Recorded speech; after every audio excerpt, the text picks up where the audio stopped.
Well, hey there. This is a mini lecture dealing with cyberpsychology, aging, and gerontology. In this particular presentation, folks, I'll talk about information that contradicts the notion of a digital divide. I'll also spend some time defining gerontechnology, and later on in the presentation, I'll talk about ethical considerations for working with geriatric populations with a concentrated focus on informed consent. And then finally, towards the tail end of the presentation, I'll talk about the extended mind in the geriatric population and different novel research techniques being used to explore geriatric populations. In developing countries, older adult populations are multiplying at an exponential rate due to enhanced healthcare, technological access, and enriched living conditions.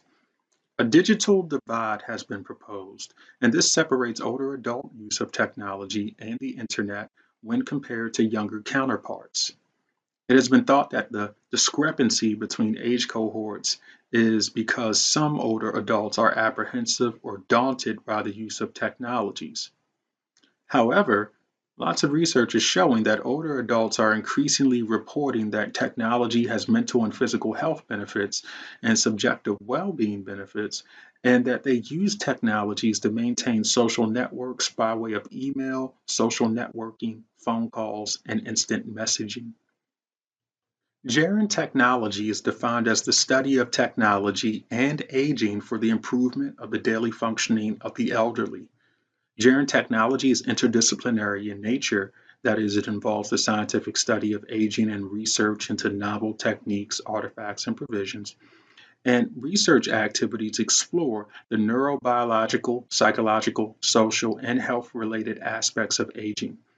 In recent years, there has been a growing emphasis on how the use of gerontechnologies in persons aged 55 or older can contribute positively to quality of life. Gerontechnologists have long held that technologies are not value neutral, but that technologies are shaped by the values of the creator. And there is definitely an assessment of cost, benefits, and or the risk of failure that potentially accompany various technologies. Various principles have been proposed for gerontechnology from a variety of sources, but given that conflicts may emerge and that different ethical paradigms are disparate, offer disparate solutions, researchers will want to carefully analyze and reflect on their ethical decisions and assign various weightings to different principles. Of ethical concern, autonomy as a right or an ethical lingo, the adult's ability to give informed consent, is of critical importance. The older adult's ability to give informed consent will be relative to the accessibility of the relevant information, one's capacity to make informed decisions, and the adult's ability to make free choices. With that said, gerontechnological interventions are only appropriate when the older adult has been presented with adequate information regarding their choices, the possible consequences, and meaningful choices. Devices should not be installed against an older adult's will, and autonomy should not be overridden by way of coercion, threats, or restrictions to freedom. It's important to note that respect for autonomy extends to design choices, and values and ethics can be included in designs. Friedman and Kahn offer three approaches from the literature of how ethics and values can be included in designs. These three approaches include the following.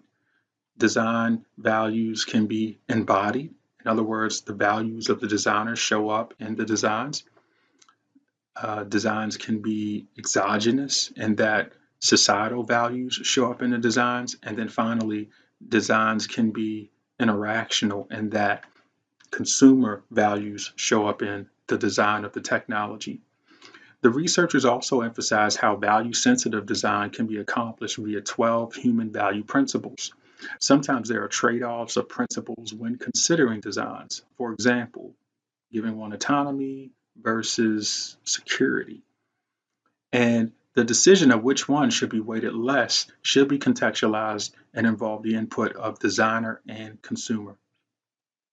Mobile technologies are increasingly being used by older adults as a means to maintain social connections and expand their knowledge base.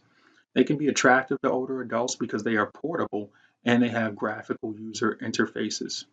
There is scant literature looking at the impact of mobile technologies, but there are a few studies out there that emphasize how mobile devices help link older adults with online communities, help older adults renew prior relationships, and they enhance familial communications. In consideration of how mental processes can extend beyond embodied cognition for older adults, we will revisit the class thought experiment proposed by Clark and Chalmers, in which Inga and Otto are trying to navigate to a museum. Inga relies on embodied cognition while Otto relies on his notepad, which acts as an extended mind. Both Inga and Otto arrive at the museum by way of different cognitive operations. If the experiment was modified and Inga had access to a smartphone to aid her memory in light of an early diagnosis of dementia, that is, she used an application to encode, store, and retrieve new information in her everyday life, then it's quite possible that she could be interacting with a device that has autonomous, reflective, and algorithmic functioning that could assist her in light of her memory issues. If her smartphone application had a biosensor, then this would allow her smartphone app to add an effective process evaluation and benefits when presenting information or suggestions for information upon her usage. The usage of somatic marker indicators that are capable with biosensors could enhance the decision making of devices and the consumer. So if Inga wore a wristband that captured psychophysiological responses using blood volume pulse and sympathetic nervous system arousal and other cardiovascular features, then the smartphone application can gain real-time information about Inga's emotional responses and provide her with information.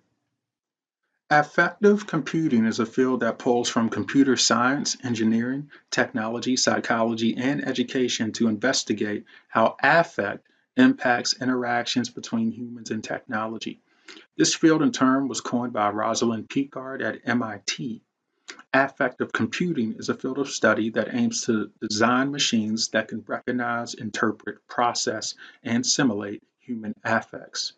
Picard is hoping to remove the affective barrier between humans and technology. Researchers such as Robillard and Hoey at the University of Waterloo have discussed the potential of affective computing for cognitive assistance technologies in aging populations, and they believe that the key is to focus on subtleties of human emotion. Robillard and Waterloo conducted research using Empatica wristbands, that is, biosensors, in an effort to detect stress accurately, continuously, and unobtrusively. By usage of the biosensor watch, they were able to detect stress events with a level of 95% precision.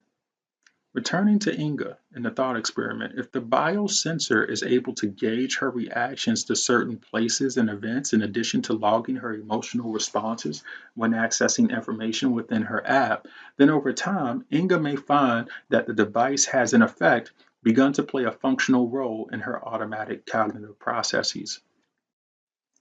Using somatic marker hypotheses in biosensors, many researchers have used devices to improve elderly and caregiver relations, alter lighting environment based on physiological cues, which may be indicative of moods and extreme negative emotions. And these devices have also been used to assist the elderly in emergency situations. It's important to note that older adults are a vulnerable group, and at times they can be easily coerced into giving up control and privacy. So, exercising fundamental ethics from the Belmont Report, from the Nuremberg Code, and from the APA Ethics Code is of seminal importance.